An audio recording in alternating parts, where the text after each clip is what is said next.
శారద కూతురు జీవితాన్ని తగలబెట్టడానికి అగ్గిపుల్ల గీశాను. పొగ కూడా రావడం లేదేంటి? ఇంకా మంట అంటుకోలేదా?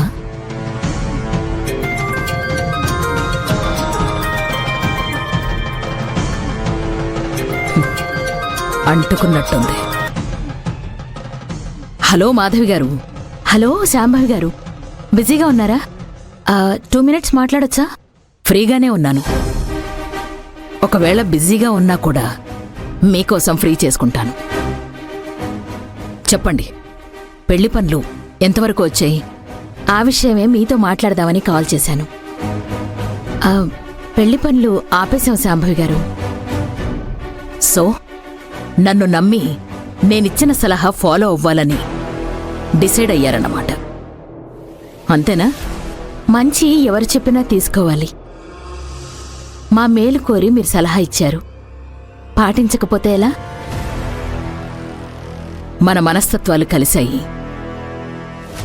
అభిమానం పెనవేసుకుంది. మీకు కష్టం వస్తుందనుకున్నప్పుడు సపోర్ట్ చేయకుండా ఎలా ఉండగలను? టైంకి గనక మీరు సలహా ఇచ్చి ఉండకపోతే మేం చిక్కుల్లో పడిపోయేవాళ్ళం.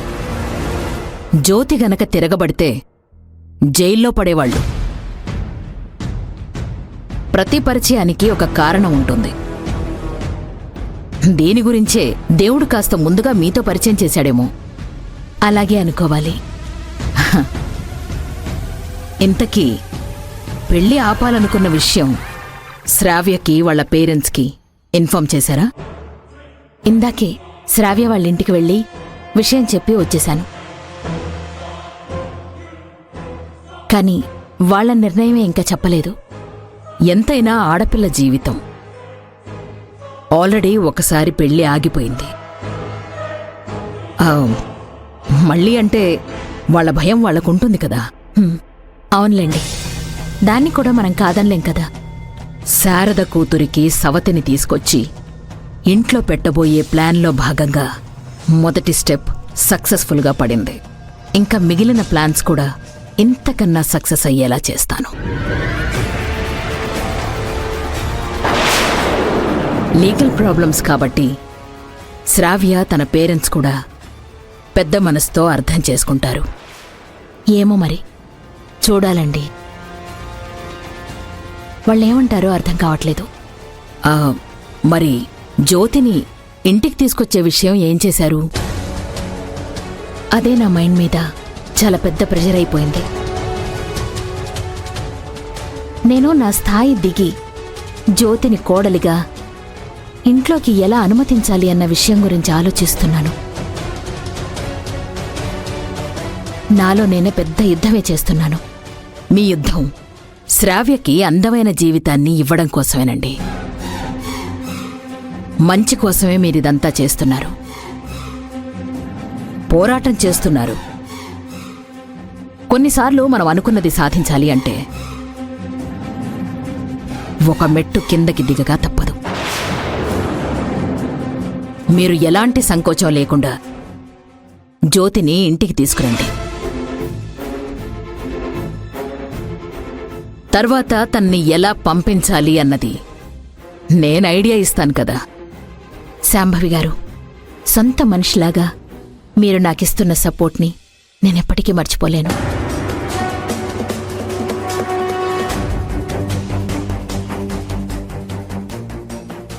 ఇది నా సపోర్ట్ కాదు మాధవి, నా స్వార్థం కోసం ఒక విధంగా నీకు పొడుస్తున్న వెన్నుపోటు. భలేవారే. ఎనీ టైం మీకు నా సపోర్ట్ ఉంటుంది. చాలా థ్యాంక్స్ అండి. శ్రావ్య వాళ్ళ నిర్ణయం తెలిసాక నేను మీకు మళ్ళీ కాల్ చేస్తాను. అలాగే, మీరు టెన్షన్ పడకండి, అంతా మంచి జరుగుతుంది. బాయ్.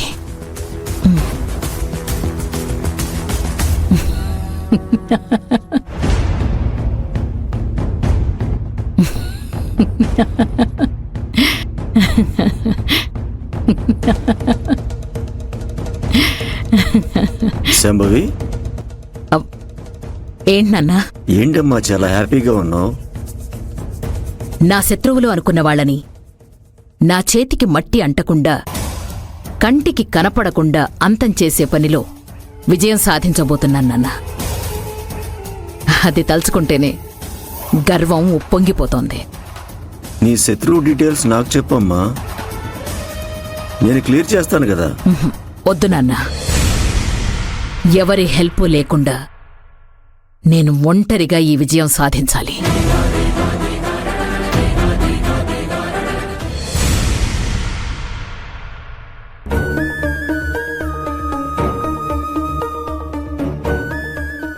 అసలు నువ్వు నా లైఫ్లోకి ఎందుకు వచ్చావు రాజీవ్? ఎందుకు నిన్ను దూరం చేసుకోలేనంత ప్రేమని నాలో నింపావు?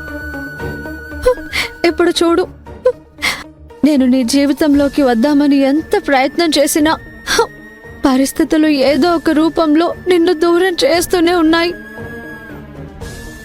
తలుచుకోకుండా ఒక్క క్షణం గడవదు. నువ్వు లేకుండా నా ప్రాణం ఎలా నిలుస్తుంది చెప్పు? ఏంటి మమ్మీ? మొహాలు చూసుకోకండి. నా డెసిషన్ ఏంటో అడుగుదామని వచ్చారు, అంతేనా? అవునే, మన బంధువులందరూ ఫోన్ చేసి పెళ్లి గురించి అడుగుతున్నారు. ఇప్పుడే పెళ్లి చేసుకుంటా అంటావా, లేక పోస్ట్ పోన్ చేసినా పర్లేదా? నీ నిర్ణయం ఏంటో చెప్తే దాన్ని బట్టి మేం కూడా సమాధానం చెప్పడానికి ఉంటుంది కదా. నీ నిర్ణయం ఏదైనా మాకు సమ్మతమే తల్లి. ఉమ్, నువ్వు సంతోషంగా ఉండటమే మాకు కావాలి.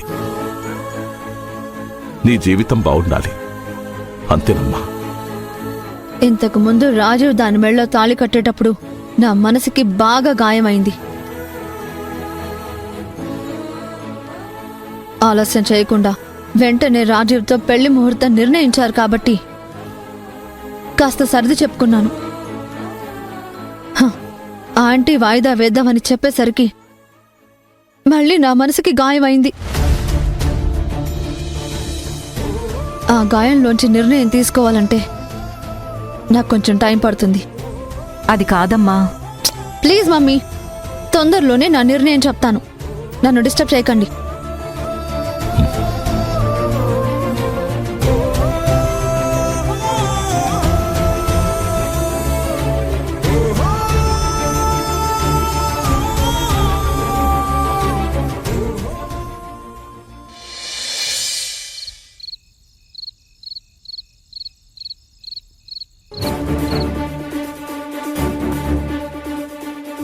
చేసిన బెట్టెలు చాలు, వచ్చి భోంచేయి.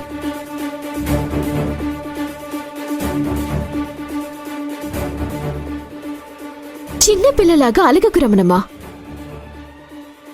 నాకు కోపం వచ్చేదాకా చేయకు. నా గురించి తెలుసు కదా. రా భోంచేద్దు గాని.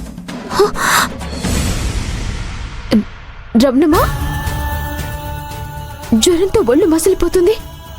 కనీసం చెప్పని కూడా చెప్పవా? చెప్తే ఏం చేస్తావు? డాక్టర్ని అడిగి టాబ్లెట్ తీసుకొస్తాను కదా. ఇది మందులతో తగ్గే జ్వరం కాదు జ్యోతమ్మ.